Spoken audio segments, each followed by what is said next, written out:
Hello, my name is Joanna and I'm feeling crafty. Welcome back to my YouTube channel where I talk all about sewing. Today I have a quick tutorial for you for this lovely drawstring backpack. My backpack is going to be fully lined and we're going to make this lovely zipped pocket on the front. So let me show you what you need to make one. For the body of the bag you will need two rectangulars measuring 15 inches by 17 inches and two of the same measurements for your lining. I'm going to put all the measurements in the description box below. Now I am not going to interface my pieces because I'm using upholstery cotton canvas and I think this is enough of a structure for the bag I'm going to make. But if you're using quilting cotton, then you can interface the public side of your bag. So whatever the fabric is going to be on the outside, apply your fusible interfacing to that. Now for your drawstring tabs, you will need two pieces measuring 15 inches by 3 inches. Now for the side tabs, you will need two pieces measuring 9 inches by 3 inches. We are also going to do the pocket, and the one I chose to do is 8 inches in width, and you will need two pieces of fabric, one that's 2 inches, this one is 7, and you will also need 8, a little bit, this one is less than 8 inches. You want your zipper to be smaller than your bag, so you need your zipper.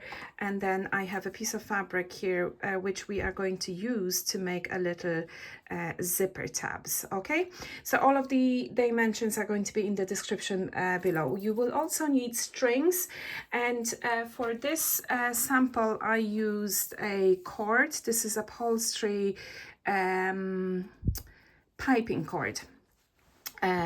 But for this version I'm going to show you how to make a t-shirt yarn. I love that because there's a little bit of a bounce to it, so it just makes it more comfortable to wear your backpack with those stretchy strings.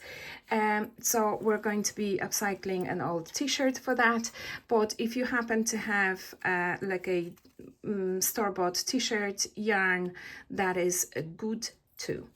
Now, first thing we're going to do, we're going to work on our tabs. So we will take our side tabs and we're going to fold them in half with right sides together, and we're going to pin them on the short side, and we will stitch both of these together. And the longer tab, we are going to do a double turn. We're going to turn half a centimeter and then half a centimeter again on both sides, and we're going to top stitch them. So let me bring you to the sewing machine. So I'm at my sewing machine. I have a fresh size 90 universal needle. My stitch length is set to 2.5 on a straight stitch, and I'm going to be using 3/8 of an inch seam allowance, which happens to be the distance between the needle and the edge of my presser foot. So I'm just going to use my presser foot as a guide when I'm sewing. I'm going to back stitch, and then I'm going to stitch my tabs, and I am actually going to chain stitch them like so.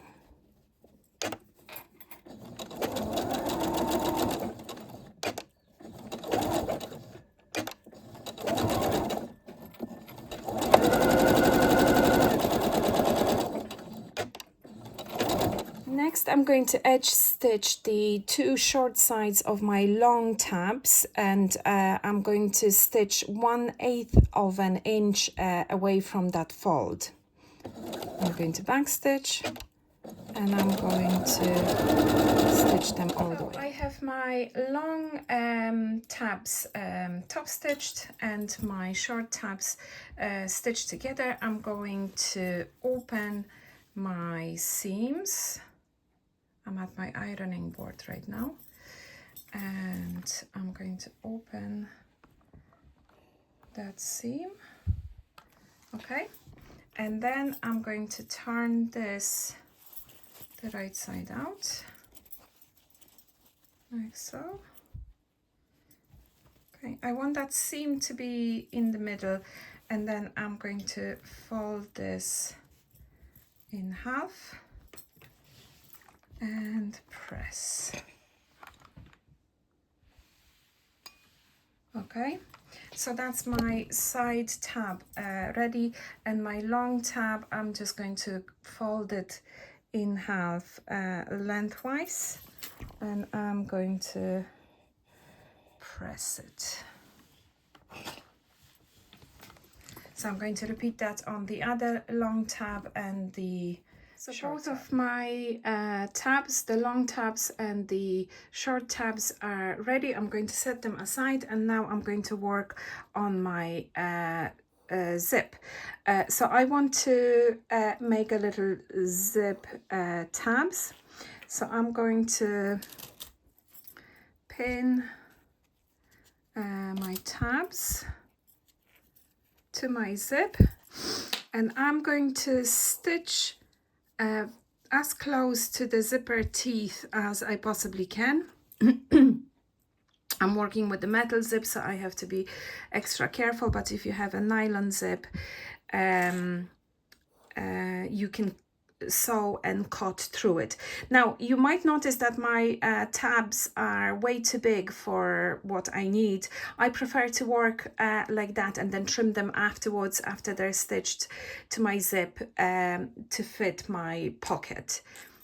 So I'm at my sewing machine. I put on my zipper foot, and I'm going to get as close to those zipper stops as I possibly can. And I'm going to stitch across.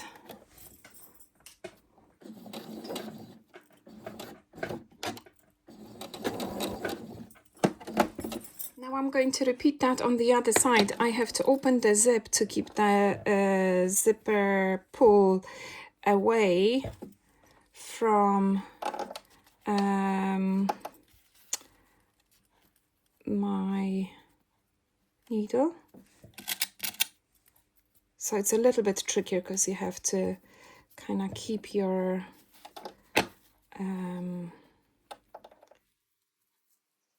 zipper tape together and pin it well.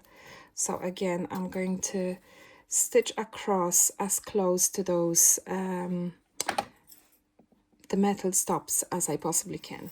Okay, so we placed our tabs right sides together, then we flipped it and we stitched. We flip it so that we can see exactly where the zipper teeth are, and we stitched across, and we did the same on the other side. The tab right sides together with the zip, and then we stitched as close as we can, and now we're going to press our tabs, and then we'll trim them to size to fit our pocket. So here's my pocket, here's my zip. I marked the center point of my zip, and I'm going to do the same on both of my pocket pieces.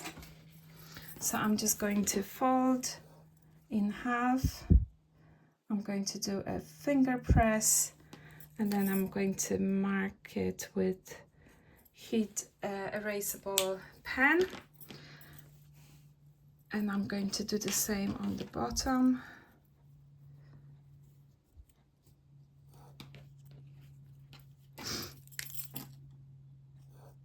Okay, so we're going to match that half point to that half point, and we're going to pin our zip in place. So all is pinned, and I'm going to stitch that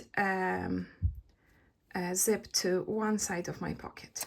So I'm at my sewing machine, and I started to stitch, and now I'm by the zipper pull. So I'm going to leave the needle down, lift my presser foot, and I'm going to open the zip to keep that zipper pull away from the needle. Okay, and I'm going to stitch. Take your time. Okay, and now I'm back again, so I'm going to leave the needle down, lift the presser foot, and move that zip back up. That's how you get around the zip, and I will just continue stitching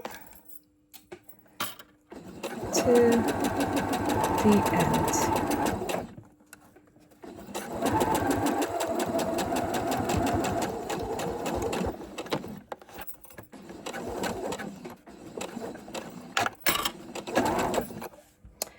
And now the other side. So one side is done, and now I'm going to attach the top of my pocket. I have my center point marked here, and I'm going to match it with the center point of the zip and pin in place. Now the other side of the pocket is stitched. Look how pretty.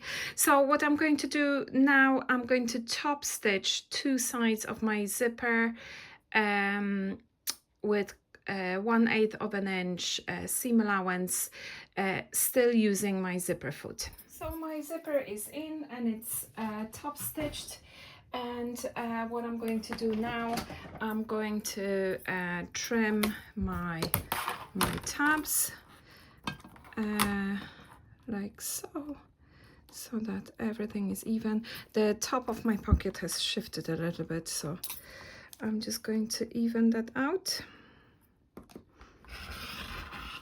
So we are going to top stitch this pocket to our the body of the bag. So before we do that, we prepare all of the edges to be top stitched. Okay, so I fold it under about 1/4 of an inch. First the two sides, and after the sides are done, you can fold the bottom and the top.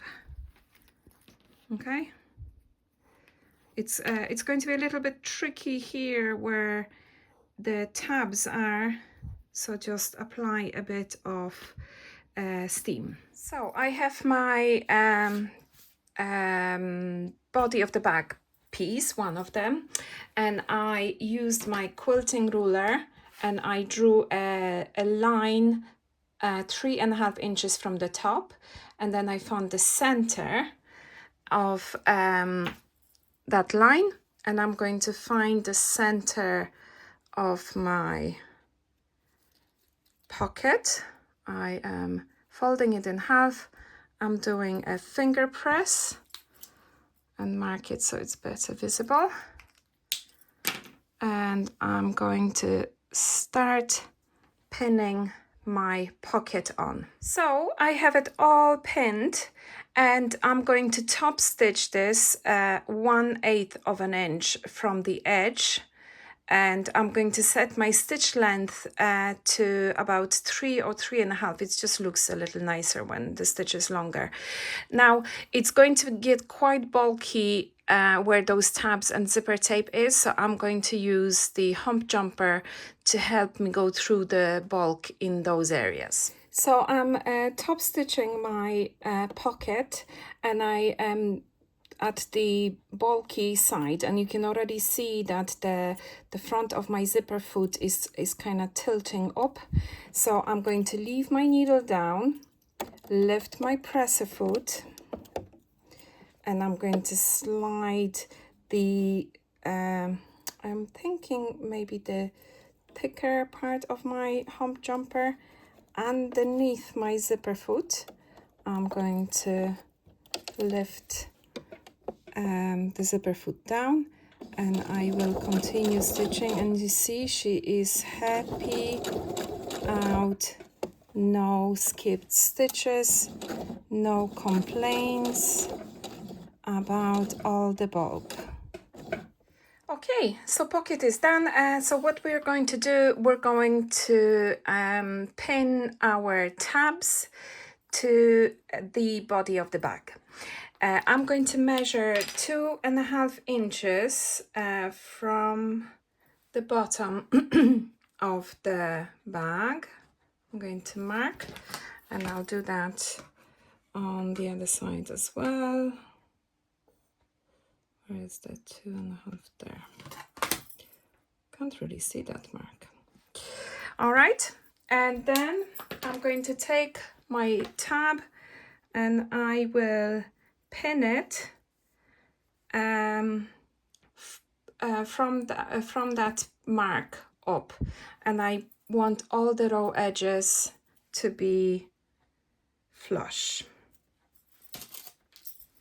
Okay, so my tabs are pinned. Now you will notice that your top tab is a little bit shorter than the body of your bag, and that is to allow for the seams, the side seams. You don't want your drawstring channel to be caught in those seams. Okay, so what we're going to do, we're going to find the center point of the body of the bag, and I will do the same for my tab. I'm finger pressing and marking. Okay, and I'm going to pin this to the top of both of the body of the bag pieces, matching those center points, and all the raw edges are together. So I have my tabs, my channels actually pinned to the top of the front and the back of my bag. I'm going to take my lining pieces and I'm going to place it on top, and I'm going to match the top edge, and I'm going to re-pin those pins like so.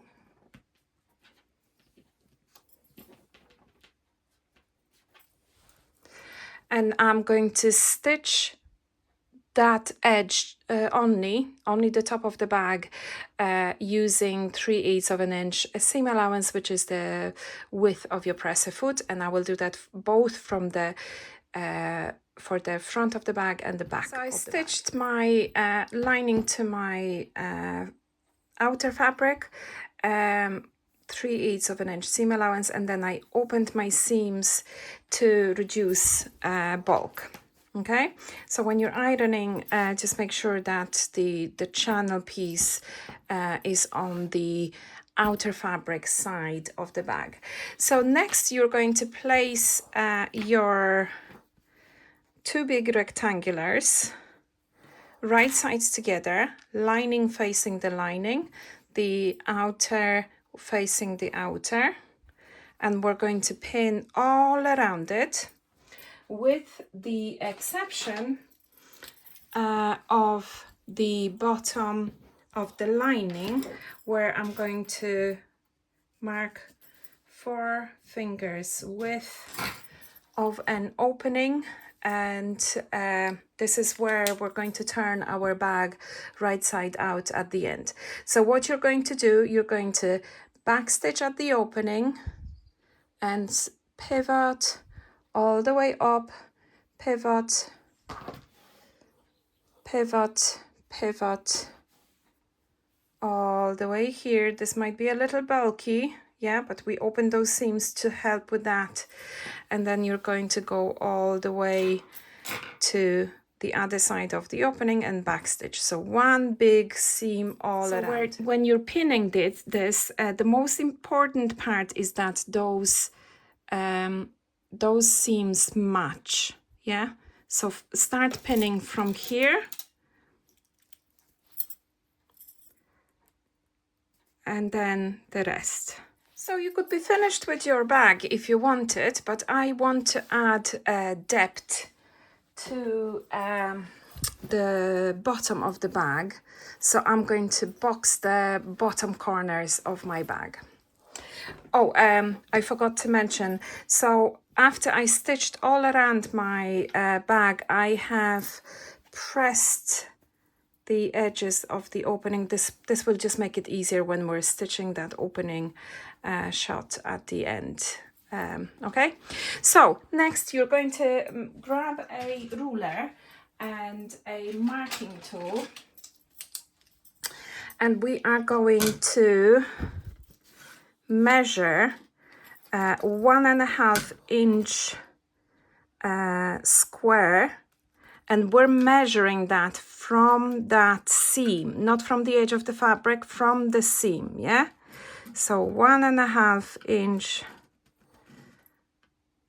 square, like so.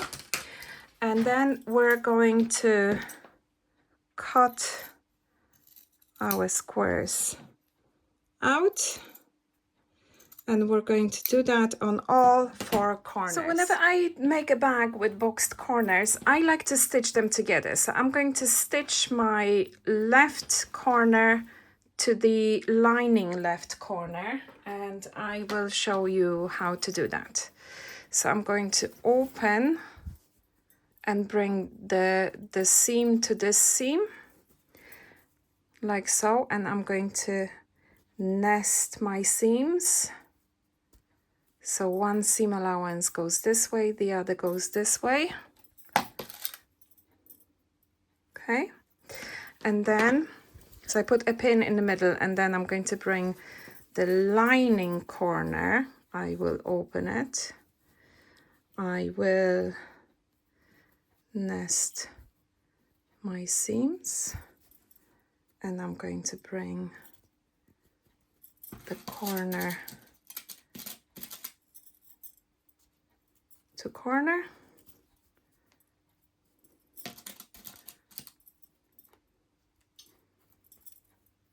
And now I'm going to move that middle pin. Okay, so the 2 corners are pinned together, and I'm going to do the same thing on the other side, and I will do that on camera because I know this part is a little bit tricky. I'm nesting my seams, and I'm putting a pin in the middle, and now I'm going to grab the other corner. I'm going to open it, nest my seams, and bring it to the other side. Now what you will end up with is what resembles dog's dinner, and every fiber of your being will be telling you that you've just done something wrong. Do not doubt yourself, trust the process, you will get there. Okay, so I'm pinning the 2 sides, and now I'm going to repin that middle. Okay, and I'm going to bring this to the sewing machine and stitch across. Okay, so it's supposed to look like that, so stop doubting yourself. All right, now what we're going to do now is find that opening and turn the whole thing right side out. Okay, so I turned it all right side out to the lining, and now we need to close that opening shot, and we pressed it before, so it's going to be super duper easy. When I'm stitching the opening shot, and I'm going to do it on my machine, you can do it by hand if you want, I like to put a pin right where that opening starts, because it's going to be quite hard to see once that's under the machine. So I will know that I have to start a little beyond that point. Okay, so I'm going to do the same thing on the other side.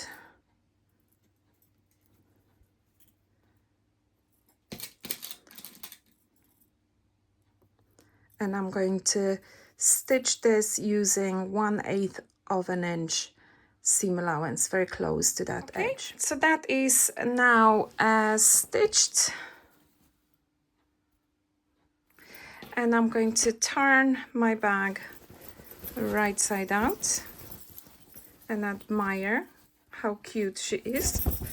Ooh. All right. How cute. So I'm going to give it a good press, and then the last thing, ooh, there's a wasp. Crisis averted.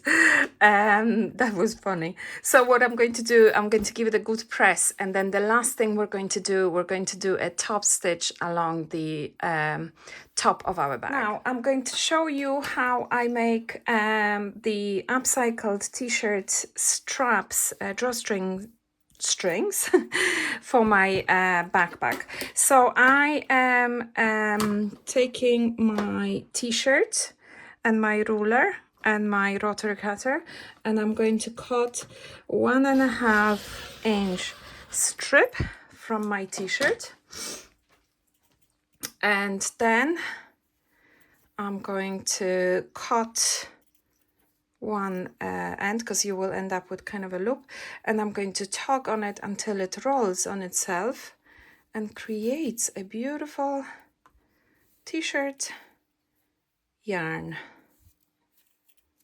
Isn't it so cute? Okay, so I have 2 of my yarn strips. I'm going to attach a bodkin to one side, slide it down, and I'm going to start threading from the side tab.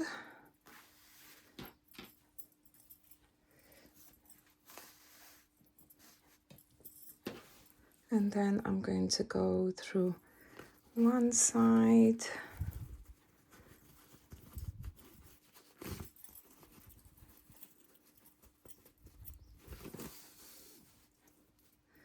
And the other.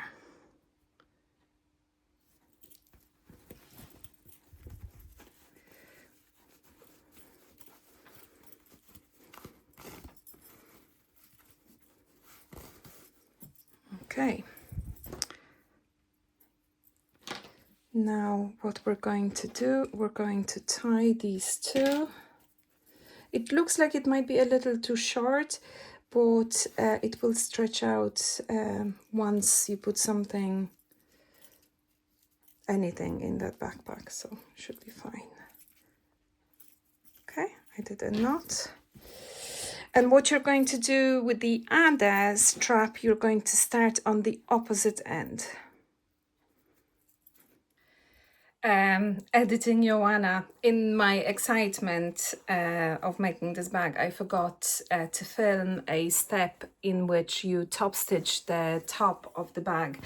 To do that, you just remove the throat plate on your machine and you just stitch it on the round using a little bit of a longer stitch length. I like to use 3.5 on my machine, and I stitch that 1/8 of an inch from the top of the bag. And I had to stitch it over the straps because I'm a goose. And there you have it. Isn't it super cute? I absolutely love it. I think the pocket kind of elevates it and makes it look super professional. So if you enjoyed this tutorial, give it thumbs up. If you use it and make your own version of the drawstring backpack, tag me on Instagram at Joanna's Feeling Crafty, and maybe consider subscribing to my channel. I hope you find a little bit of time in your life for a bit of sewing and a bit of crafting. Bye.